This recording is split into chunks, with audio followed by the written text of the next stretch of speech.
Insatiable furteur, l'écureuil est le premier au fait des changements qui ont lieu dans les fils électriques de la ville.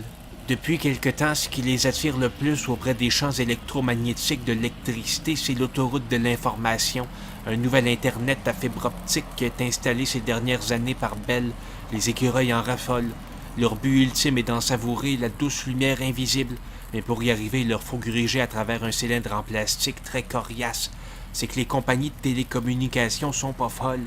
Elles savent très bien ce qui arriverait si les écureuils avaient accès à leur Internet à fibre optique, à ce qu'elles recèlent de pouvoirs insoupçonnés.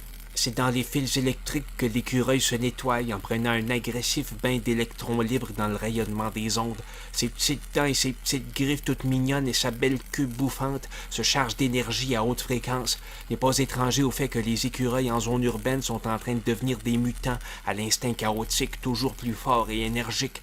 Ce qui nous préserve du désastre, c'est la petite affaire en plastique qui les empêche d'avoir accès à la fibre optique, de même que l'impatience de l'écureuil qui lui fait aller voir ailleurs s'il y est peut-être déjà et sûrement qu'il y est.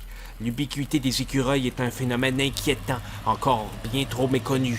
Avant que l'écureuil ne devienne un ennemi trop puissant, on devra se décider à enfouir les fils électriques à au moins 17 km sous la terre, où on pourra être certain qu'aucune vie animale ne pourra en absorber la vitalité électromagnétique. Sans ça, ça va être la guerre. C'est-à-dire que dans la guerre de l'humain contre les méga ordinateurs du futur, la victoire va se décider selon avec qui l'écureuil va s'allier. Je doute très fort que ce sera avec l'humanité, qui soit considère l'écureuil comme une nuisance qui fouille dans ses poubelles puis mange ses plants de tomates, soit le considère comme un petit animal mignon qu'on voudrait nourrir au biberon en lui faisant porter une petite couche. L'écureuil est un animal sans pitié, avide de pouvoir, qui va dévorer nos carcasses dès que ce sera possible. Je pressens déjà les écureuils me parcourant le corps et l'assaillant de morsures, faisant de moi le pantin de tous les parasites dont ils sont porteurs. Aucune région du corps n'est à l'abri de l'appétit vorace de ces créatures. On peut se consoler en se disant qu'une vieille chemise en laine semble offrir une protection suffisante à la désacralisation du cadavre. Pour le moment, qui sait avec quelle arme, quelle technique les écureuils de l'avenir vont récidiver. Ça sera pas beau à voir, mais je ne changerai plus là pour m'en plaindre.